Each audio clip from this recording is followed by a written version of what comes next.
From the Seminole Soccer Complex at Florida State University, I'm David Peters, and this is the Open Division Lottery Draw for the 2018 NIRSA National Soccer Championships.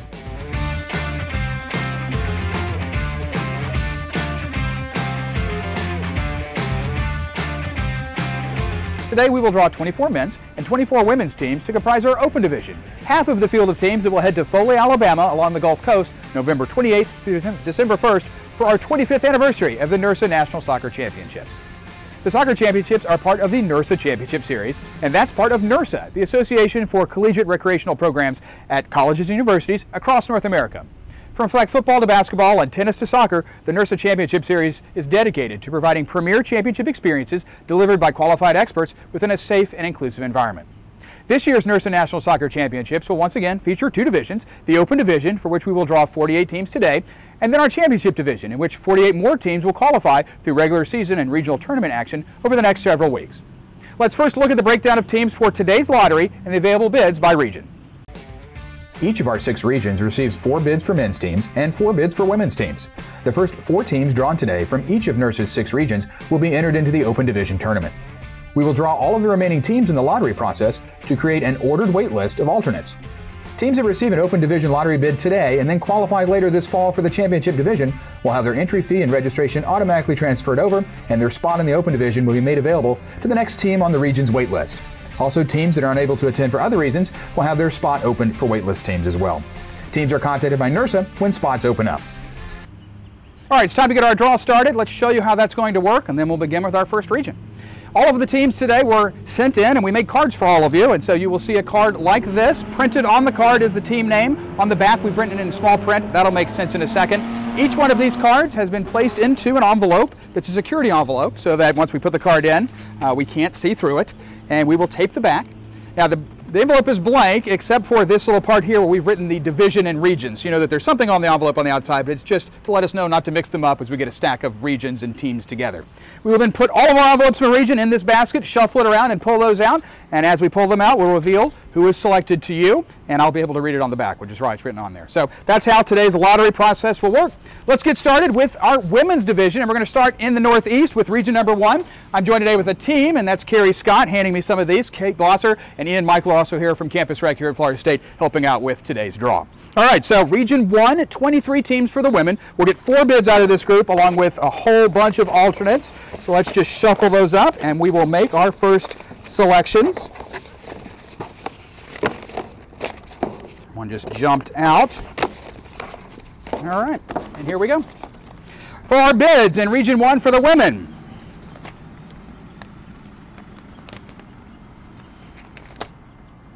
Northeastern. Bid number 2 to Yukon. Shuffling around. For bid number 3 in region 1. Boston College. And bid number 4 goes to Penn State. Those are our 4 bids in region 1. Let's go through now the rest of the draw to get our alternates. The 5th selection will be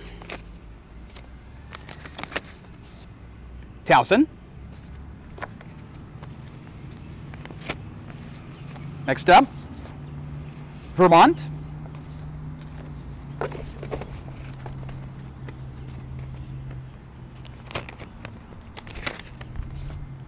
Stony Brook.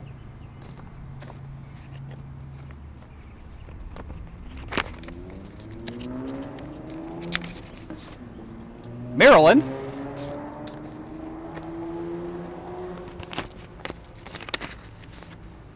Cornell.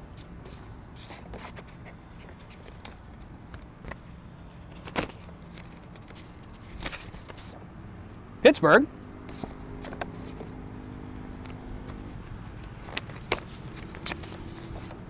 Central Connecticut.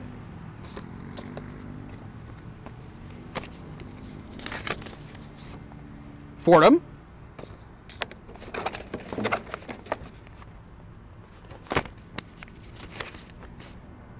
Penn.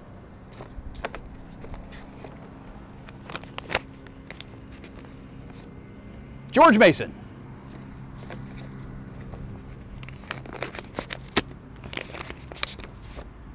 UMass Amherst,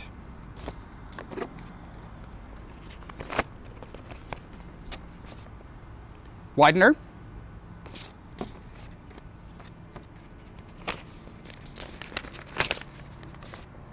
Syracuse,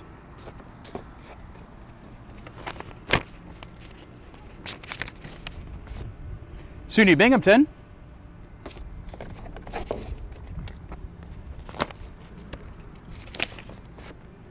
Loyola Maryland,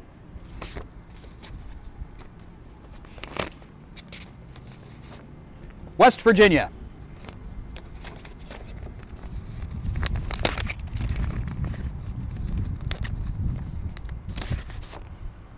Worcester Polytech,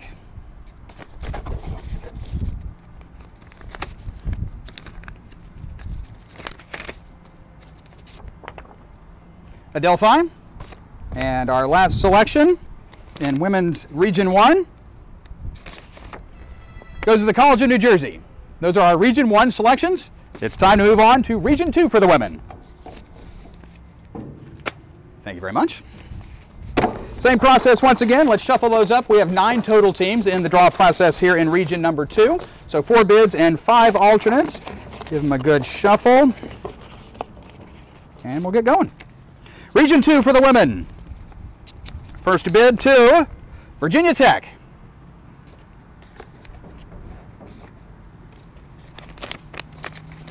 Next up, James Madison.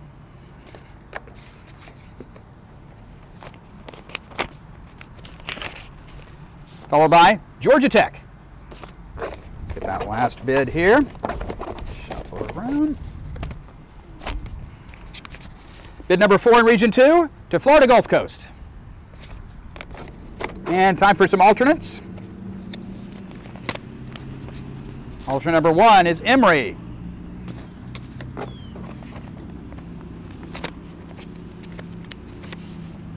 High Point.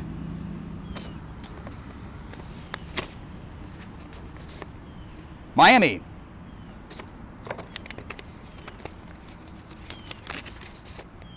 Tennessee. And finally, Kennesaw State. And there's your draw for the women in Region 2. Time for the women's draw in Region number 3. 11 total teams here, so again 4 bids and then 7 alternates. Shuffle those around.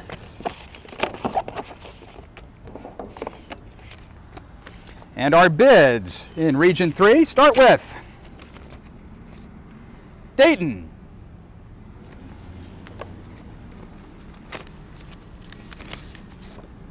Iowa,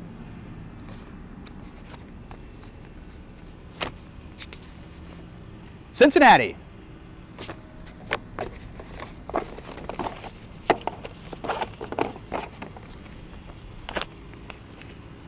and finally, Grand Valley State. Those are your 4 bids in Region 3. Let's continue on to get our alternate list.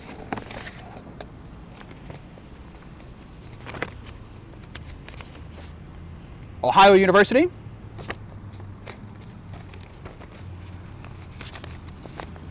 Purdue,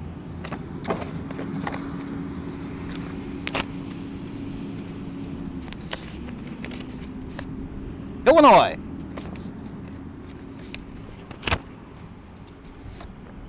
Wisconsin-Milwaukee,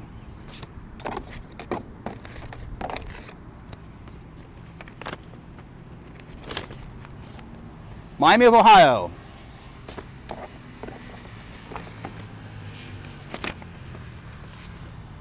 Loyola Chicago, and finally in Women's Region 3, Notre Dame. Those are the first 3 regions for our women's division. We're going to take a pause right now and get some analysis, talk about these selections. Let's go to Gainesville, where Marty Dempsey is standing by with a special guest. Marty? Thanks, Dave. Let's talk about our first set of regionals selected. I'm here with NIRSA Championship Series soccer expert Chris McAlpine from the University of Texas at Dallas. Chris is the current director of competition for the tournament and has served in many different roles over his decade of involvement with the soccer portion of the series. We're excited to have him on the show. So, Chris, welcome. Thanks so much. Happy to be here. Diving into these first women's regionals, we have quite a bit of experience in this set of the bracket here, with 10 of the 12 teams selected having some experience at this tournament in either 2016 or 2017, including the 2016 champions of the Open Division in Virginia Tech. Chris, what stands out to you about this portion of the bracket? Experience. There is quite a lot of it. I mean, I'm looking at Virginia Tech, like you mentioned, Penn State, James Madison University. There are a lot of teams that have come often and continue to compete at a high level. Like you mentioned, that stat of how many teams, they love this event and they just want to get back and they want to keep getting better and take a shot at that national championship. What does that experience mean to a team? How can that really benefit them when they get over to Alabama? For example, when they come the first time and they keep coming back and back, it's the more experience in the traveling, leading their group across the country. You know, Penn State's pretty far from Foley, Alabama, or Phoenix, as in years past. And, you know, just getting out there, getting the feel of how it's going to travel, as well as compete. You know, we've got 3 days to run this tournament, and they play quite a few games, and the experience of doing that is great. And I think, if I remember correctly, Virginia Tech, before they won that 2016 national championship, I want to say they were semifinalists each of the 2 years prior to that. Yeah, absolutely. Yes, they were in 2014 and 2015. That experience will run the day, and they can feel nice and comfortable that they don't have to worry about it at the regionals, that they have their spot already locked up for Foley. So let's kick it back out to Dave, and let's hear about our first section of the men's draw here. So Dave, back out to you in Tallahassee.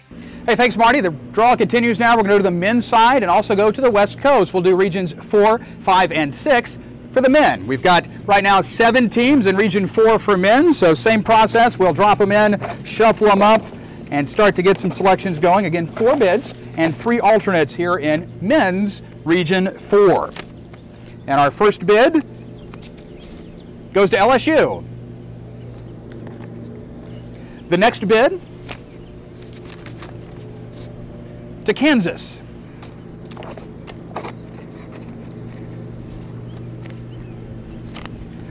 Men's Region 4, a bid to Texas. And our final bid in Region 4 goes to Missouri. Let's take a look now at the alternates in Region 4 for the men. And they include Creighton,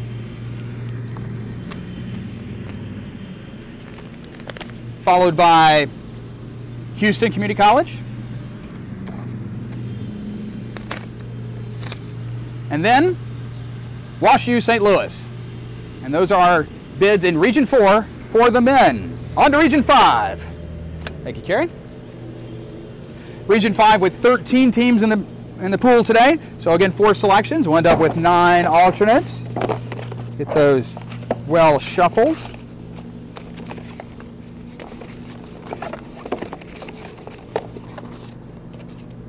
And in Region 5, the first selection for the men to Northern Iowa.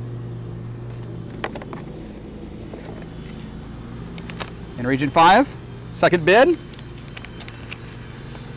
to Colorado College. Next up, Iowa State. And finally, in Region 5 for the men, the last bid to Minnesota Mankato. Let's get the rest of our selections now as we work on our alternates. And they will start with Colorado State. Men's Region 5, alternate Minnesota Twin Cities.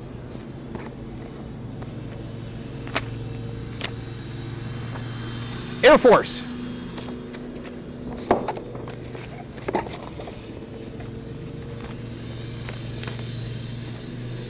Denver.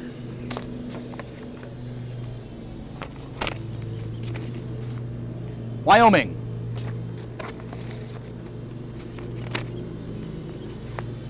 Minnesota Duluth.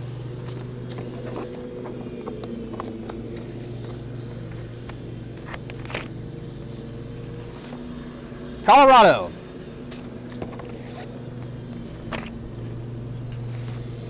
CSU Pueblo.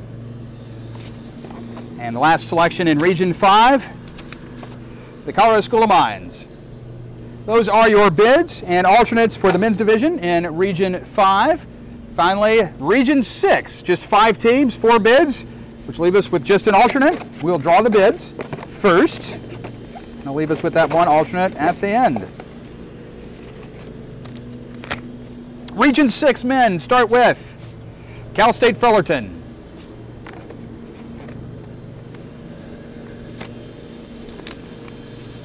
San Diego State,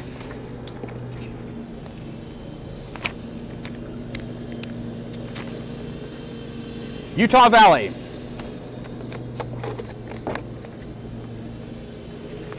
and the final bid in Region 6 to UCLA, which means our first team and only team on the wait list in Region 6 is Oregon. And that's a look at the first 3 regions in the men's division. We're halfway there with our draw, but another chance for a pause, and let's talk about these selections. Let's go back down to Gainesville with Marty Dempsey. Marty? Back in our Gainesville studio and joined by Chris again out in Texas. Let's talk about the men's draw in Regions 4, 5, and 6. And I really want to direct our attention, Chris, to Region 5.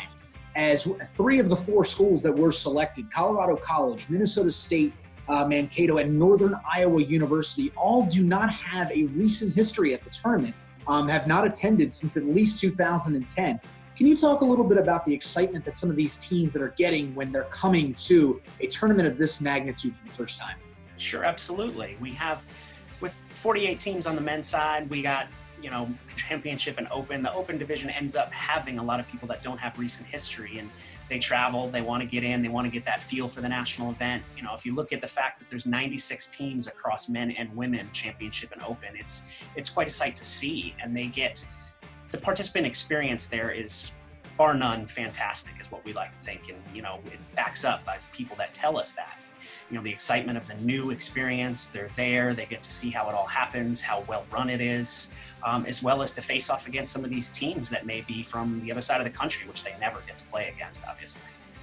I know that participant experience is something, a big initiative to continue to improve upon, and I know soccer's done a wonderful job, in leading the way with that with the NIRSA Championship Series. So we're looking forward to expanding that to some new colleges out this year. So Dave, back out to you with the next section of the women's draw. 12 more teams for the women. We're going to stay with Regions 4, 5, and 6 and finish out that women's draw. So here is Region 4 for the women, and we have a total of 10 teams here. So 4 bids and 6 alternates. Once again, we'll get them in here and do a little shuffling around.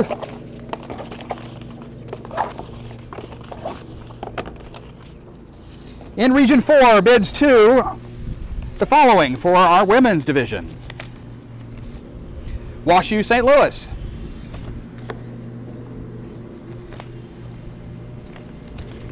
a bid to Missouri,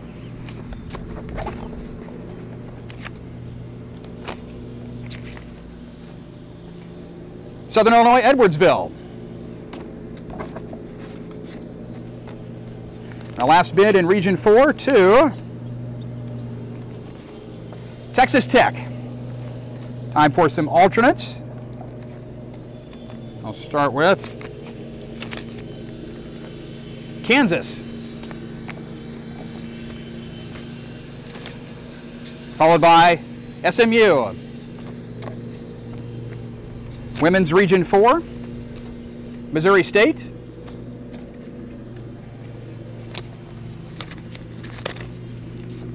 Rice, Creighton, and finally Texas. And that is the women's division Region 4 selection. On to Region number 5. Thanks, Carrie. And Region 5 here in the women's, 8 total teams. There they are. We'll get them on into the basket again. Shuffled around a bit.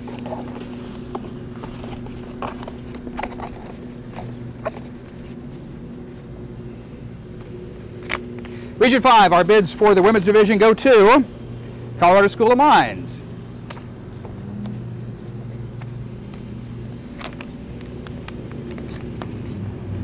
Colorado Springs,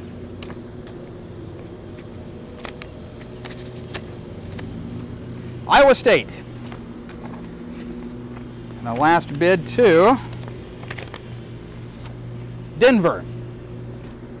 Our alternates in Region 5 for the women, we'll start with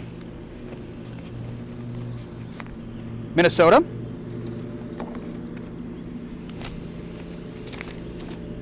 Colorado State,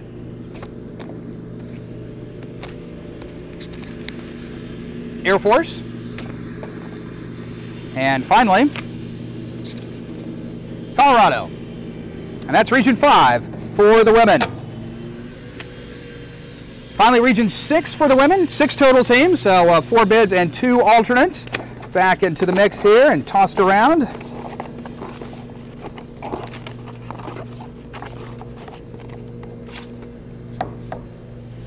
Bids in Region 6 for the women will go to. Next up in Region 6, the second selection is Oregon.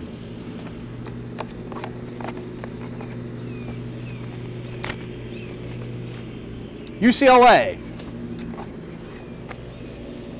And finally, UC Santa Barbara. Our alternates in Region 6 for the women include Southern Cal. And finally, Cal Berkeley. That's a look at Region 6 for the women. You've seen 4 and 5. Another break here as we get ready to finish out our men's draw. Let's go back to Gainesville and Marty with more. Marty? All right, we have finished out the women's draw with Regions 4, 5, and 6. And Chris, first off, I want to turn our attention out west to our Region 6, where we have an absolutely stacked region of 4 teams that were just selected of the lottery. 3 former champs, and all 4 of them have advanced to at least the semifinals in the past 3 years. Can you talk a little bit about it? Yeah, Oregon's our reigning Women's Open champ. UCLA back in 2015 won it all.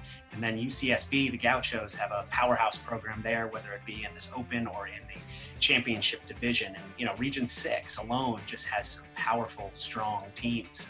It seems to always be the case. A lot of soccer going on over there and a lot of experience. And they tend to show up well at these tournaments and, you know, win it all. That's what everybody wants, right? You know, another thing that I want to talk about is something that is very vital to the series. And as much as we are about competition, and that's very important to us, there's another element to this. Sportsmanship is a big thing in developing those kind of transferable skills and learning to kind of get along with each other, your opponents, your referees, all of that. And each year we award a couple of trophies out to those that are the best sportsmanship, exhibit the best sportsmanship at the tournament. And 2 years ago, the University of Denver, who was also going to be involved in this year's tournament, selected as a lottery team from Region 5, they won that award. Can you talk a little bit about the role of sportsmanship within the national tournament? Sure, we're happy to have the Pioneers back, and basically it focuses on good play as well as experience all around. We have volunteer staff from all across the country that help man each and every one of these fields, and they're the ones that up close and personal see how these teams act and play on the field, and they get rated from the officials on the field on their good play, and as well as those game administrators, and they kind of just look at some of these teams and think, wow, they are really having a great time, they're playing well, and they're having fun. I mean, it could be something that, you know, they're just getting away from class and just love having this experience of bonding with their teammates, cheering each other on. And, you know, a lot of the people that win this end up being teams that, while get eliminated, stick around and cheer for the other people that they've met along the way, or just enjoy cheering and having fun at the tournament. Excellent. Well, thank you again, Chris, and let's send it back out. We've got one more section to complete, so let's hear about Regions 1, 2, and 3 from the men's draw. All right, time to finish up, and we've got the men's draw left, Regions 1, 2, and 3. We're going to go back to Region 1 for the men, 20 total teams, so 4 bids and 16 alternates. Here they go back into the basket again.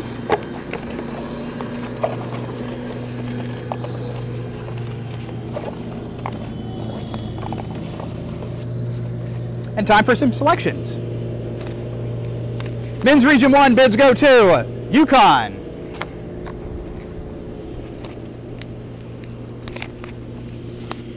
Pittsburgh,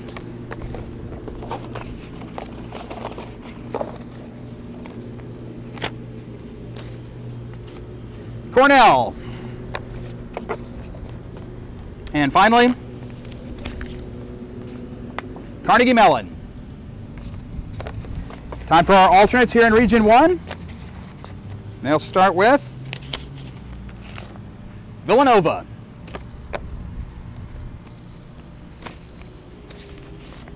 College of New Jersey.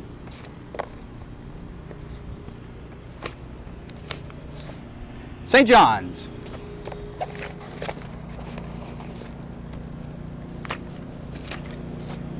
Northeastern.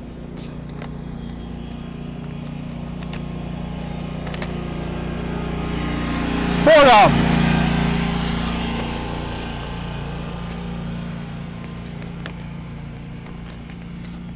UMass Amherst.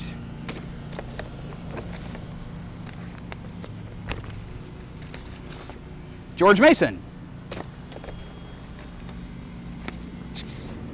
Ithaca.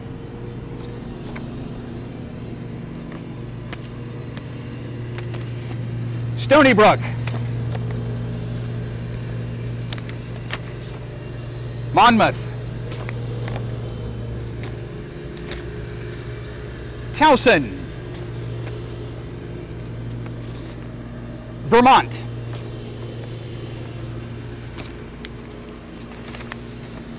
SUNY Brockport. Hamilton.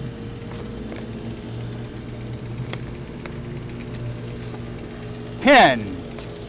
And finally in Region 1 for the men, Brown. On to Region 2 for the men. Total of 8 teams, so 4 bids and 4 alternates.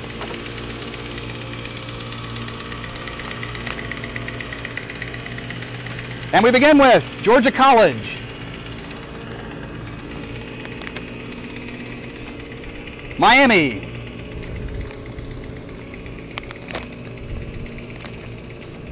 Northern Kentucky. And the last bid to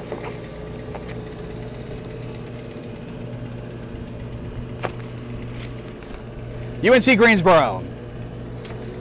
Time for the alternates, and they will include, on the wait list, Virginia Tech,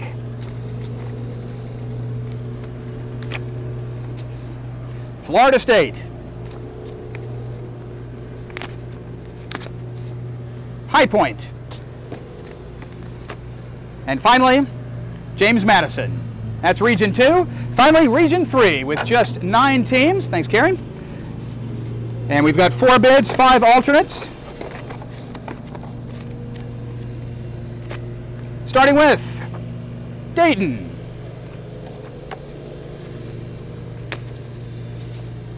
Illinois.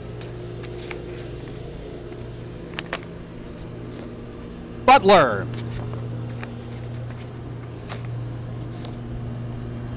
Cincinnati.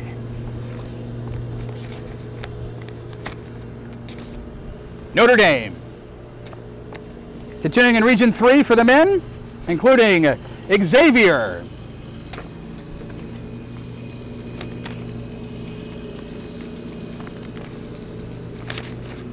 Ohio.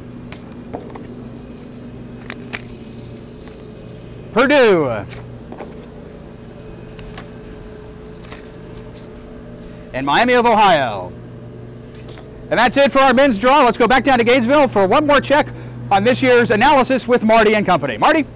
All right, Chris. Well, the 48 teams have now been selected. They all know that they are moving on to Foley, Alabama to participate in the national championships for this year. So let's dive in and talk a little bit about the men's draw from regions 1, 2, and 3.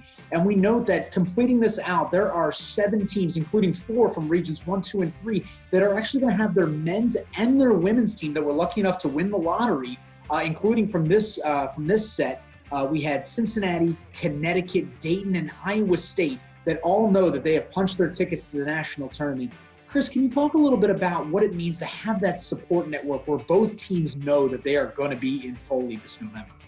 It's kind of big. I mean, you mentioned it nicely in just saying support network. It makes travel easier. They travel together. A lot of these teams travel by bus, so being able to rent one vehicle and get everybody in it is easier on the budget, as well as just the travel and making sure everybody's there. It also helps in cheering each other on. I mean, a lot of the men's and women's games don't occur at the same time, so the men are able to support the women and vice versa, as well as just supporting in win or loss. I mean, you know, sometimes somebody might be out early, but they're stick around and cheer on their men's team. And ended up just creating a great environment for those games and those teams as a whole. And overall, you know, this lottery system brought us 130 plus teams that registered for the lottery. So, you know, not everybody heard their name here today, but the dream for Foley is not over for everybody yet. I know we've got a great regional season up ahead. Can you talk a little bit about what that regional brings and what opportunities are still out there for some of those teams that may not have heard their school's name called today? Yes, we've got regional tournaments scheduled in the next month across the country. The alternates that we've selected for our open division, they have the potential to move up because some of these teams can win their region, and some of the regions as well, the runner-up gets in, and sometimes even just the league champion gets in. So the possibility of some of these open teams, if it's moving on up, is large. So we will potentially draft a lot of the alternates. So congratulations to already those 48 teams, and keep those fingers crossed for the rest of y'all. Absolutely. Well, Chris, thank you so much. Here we are with Chris McAlpine, our Director of Competition at this year's event, offering up his expertise and knowledge with over a decade of experience at this tournament. So we really appreciate having you, Chris. Thanks so much. And I am Marty Dempsey signing off from our Gainesville studio. Let's kick it back out to Dave Peters in Tallahassee. Thanks, Marty and Chris. Next steps for team captains are coming up, but first, a recap of all the selections from today's Open Division Lottery draw.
For teams that received a bid today, team representatives, either club presidents or team captains, will receive an email later today, that's Friday, October 5th, with more information. Teams that received a bid have until Tuesday, October the 9th to accept their bid and complete their team's registration online at imleagues.com. Final team rosters are due October 28th. However, you must accept your bid and start that registration process online by Tuesday, October the 9th.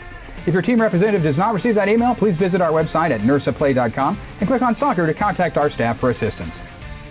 Whether you received a bid today or not, of course, regional tournament action is coming up, and it takes place across the country in October and early November, and it all culminates with the national championships in Foley, Alabama, November 28th through December 1st. Heading into regional play, NIRSA thanks its many soccer regional coordinators. Lots of hard work in the weeks ahead to make sure our regionals go smoothly. Thank you in advance for that work. The series also thanks Laura Thomas from the University of Alabama, Danny Feitel from the University of California, Merced, and Chris McAlpine from UT Dallas. They will lead dozens of other NIRSA members in making our championships for soccer successful this fall. Hey, join us for a special podcast in November after the championship division is finalized for a preview of the entire field of teams for the NIRSA National Soccer Championships. Marty and I will be joined by leaders from across the country with NIRSA Soccer, and we'll talk about the tournament. We'll get you ready and perhaps make a few predictions. You can visit our website at nirsaplay.com, that's NIRSA play.com, or go online with social media at NIRSA Champ to see the date and time for that preview show, and also to follow coverage of all of the tournament action this fall. And that's it for now. For Marty and Chris, I'm David Peters. Thanks for joining us. Good luck to all of our teams this fall in regional play. We hope to see many of you in Foley, Alabama for our 25th anniversary of the NIRSA National Soccer Championships in November. This is a presentation of NIRSA, leaders in collegiate recreation.